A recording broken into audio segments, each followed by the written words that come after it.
Isa pong mabiyaya at mapagpalayang pagbati sa inyong lahat. Ang pangitain ni Apostol Juan ay nagpapahayag ng mga darating na kaganapan sa katapusan ng lahat ng mga bagay. Inihahayag niya ang darating na huling paghuhukom ng Diyos sa buong sanlibutan.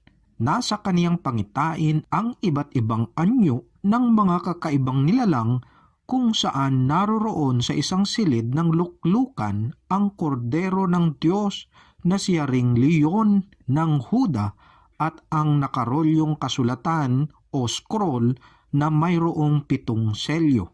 Ngunit ang tanging makapagbubukas lamang ng mga selyong ito ay ang korderong yaon na pinatay ngunit muling nabuhay para sa katubusan ng mga taong sumasampalataya sa kaniya. C. Interlude.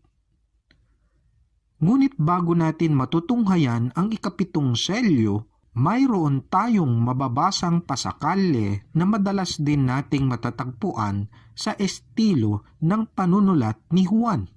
Sapagkat sa kabila man ng mga kaguluhan, pasakit at maging kamatayan na magaganap, nais din ni Juan na ipaunawa sa bawat isang mananampalataya na hindi sila nag-iisa.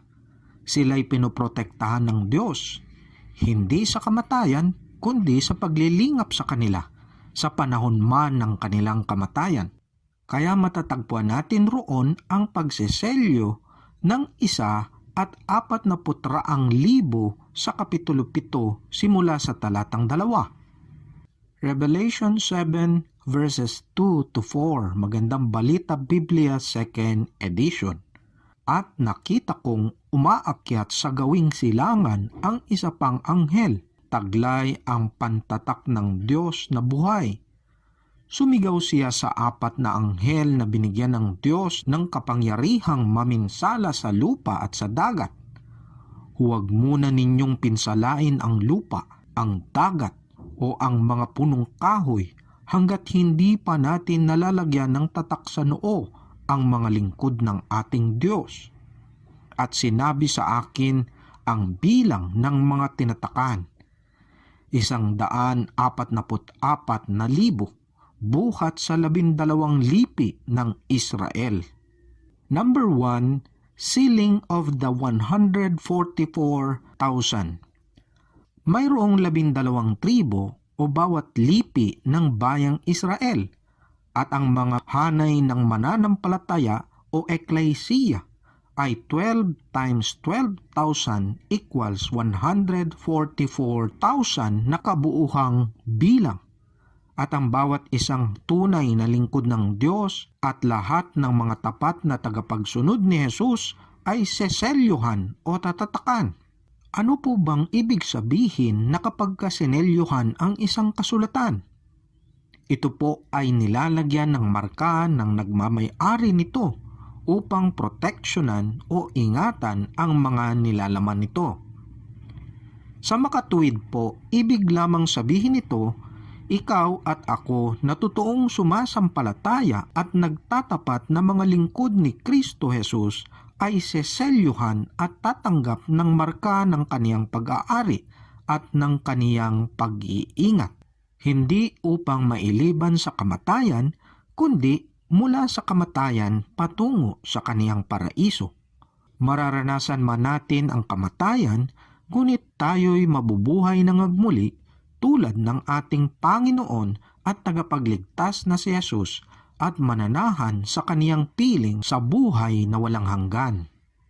Number 2, final judgment. Sa talatang 10 ay matutunghayan natin ang huling paghuhukom.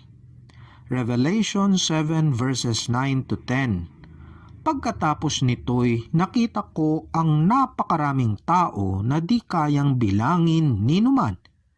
Sila'y mula sa bawat bansa, lahi, bayan at wika. Nakatayo sila sa harap ng trono at ng kordero, nakadamit ng puti at may hawak na mga palaspas.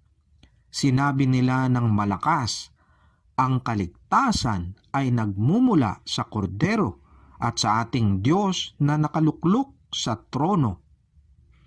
Habang binabasa mo ang mga talatang ito, nauunawaan mo bang tayo sa bawat lipi at mga bansa bilang mananampalataya ni Kristo ang siyang tinutukoy rito?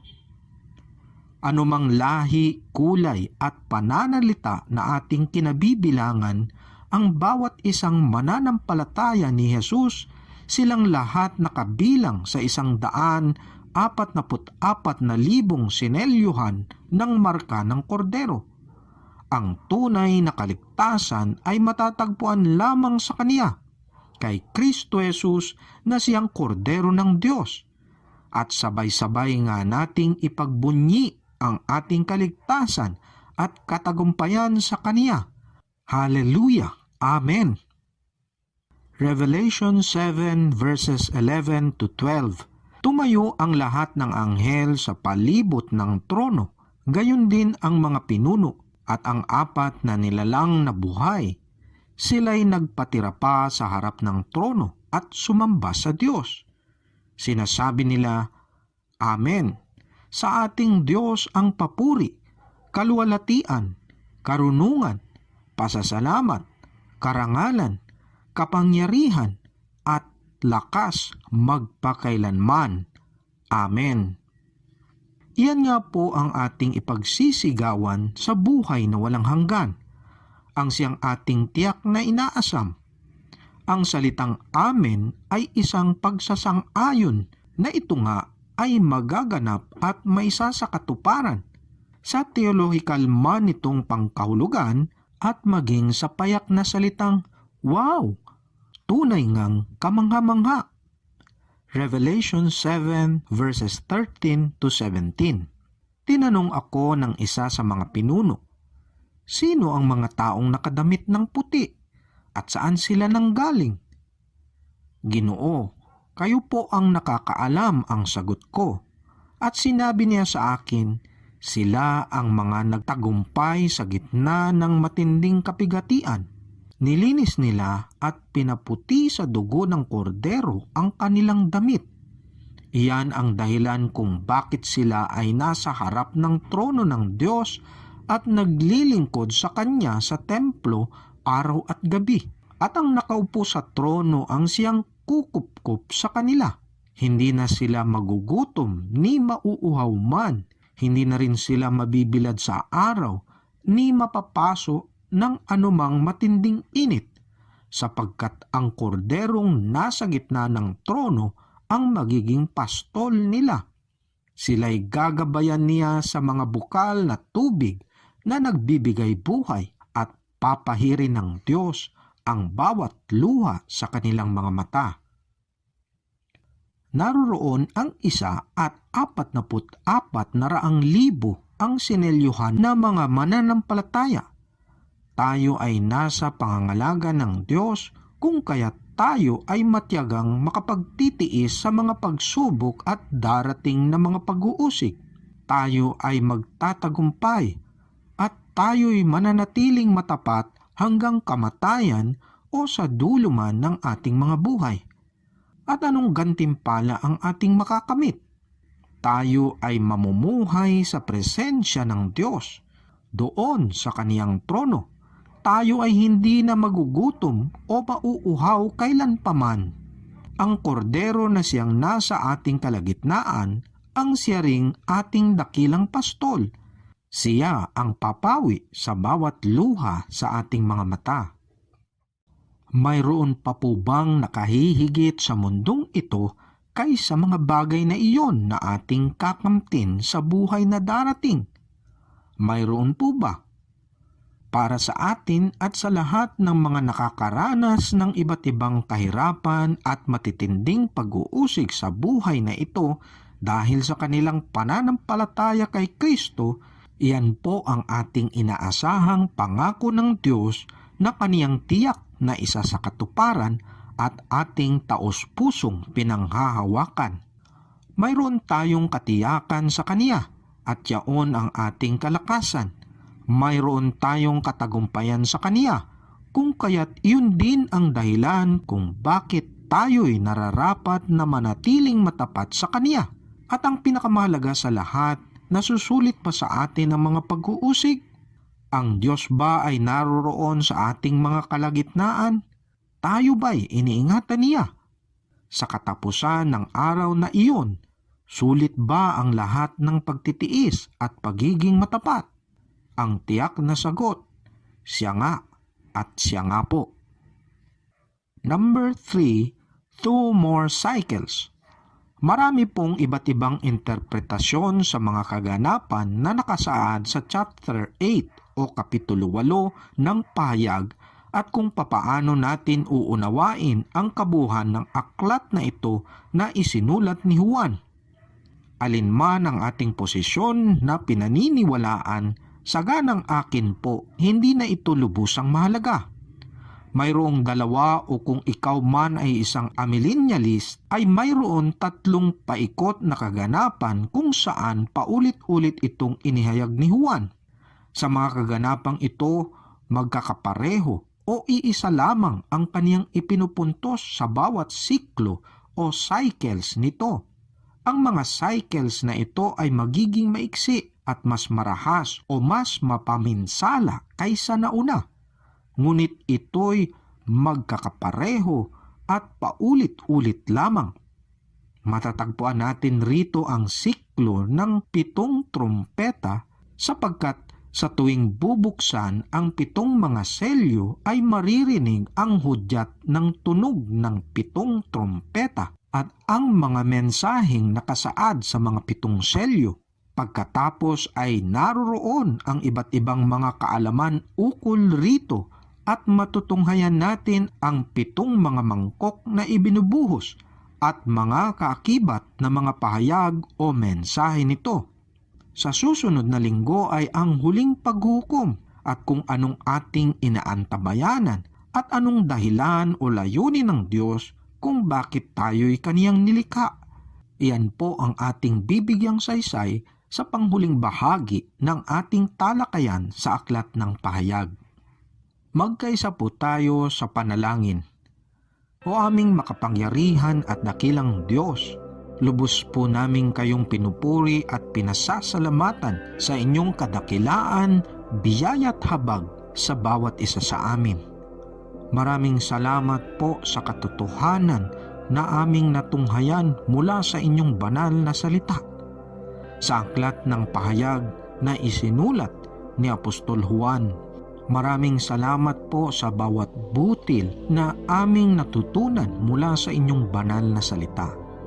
Siya nawa po na ang lahat ng aming mga natutunan at natunghayan sa pahayag ay siya ring aming maisakatuparan sa buhay na ito. Kami po ay nagpupuri at nagpapasalamat sa inyong dakilang habag sa bawat isa na sumasampalataya at buong pusong nagtatapat sa inyo hanggang sa dulo ng kanilang mga buhay. Sila po ay sinelyuhan. Sila po ay may katiyakan sa buhay na walang hanggan at kaligtasang inyong inilaan sa bawat isa sa kanila.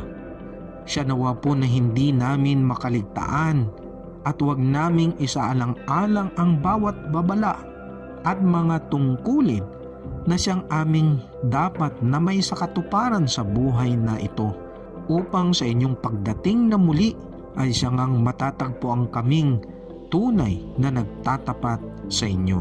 Batid po namin na sa takdang araw na yaon, madadaig ng inyong kapangyarihan at kaliwanagan ang kampon ng kadiliman at lahat ng mga kasamaan sa mundong ito.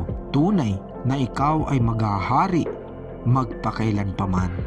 Marami pong salamat sa Kordero ng Diyos, ang aming Panginoon at tagapagligtas na si Jesus na siyang nag-alay ng kaniyang buhay upang ang sinumang sumampalataya sa Kanya ay magkaroon ng buhay na walang hanggan. Siya nawa pong patuloy naming maranasan ang inyong biyaya, ang inyong patuloy na pag-iingat sa bawat isa sa amin upang matagpuan namin ang tunay na katatagan at katapatan sa aming pananampalataya at kailanman ay hindi mahulog sa bitag ng kaaway. Buong puso naming inaasahan ang pinagpapalang araw na yaon na inyong itinakda sa bawat isa sa amin. Ito po ang aming samot panalangin na may taus-pusong pasasalamat, pagpupuri at pagdakila sa ngalan ng aming Panginoong Hesus. Amen at Amen. Hanggang sa muli po mga minamahal na kapatid. Sinabi ni Jesus, makinig kayo, darating na ako. Mapalad ang tumutupad sa mga propesiya na nilalaman ng aklat na ito. Dala ko ang mga gantimpalang ibibigay sa bawat isa ayon sa kaniyang ginawa. Ako ang Alpha at ang Omega, ang una at ang huli, ang simula at ang wakas. Mapapalad ang naglilinis ng kanilang kasuotan sapagkat bibigyan sila ng karapatang pumasok sa lungsod at kumain ng bunga ng punong kahoy na nagbibigay buhay. Lumapit ang sinumang nauuhaw, kumuha ang may gusto ng tubig na nagbibigay buhay. Ito'y walang bayad.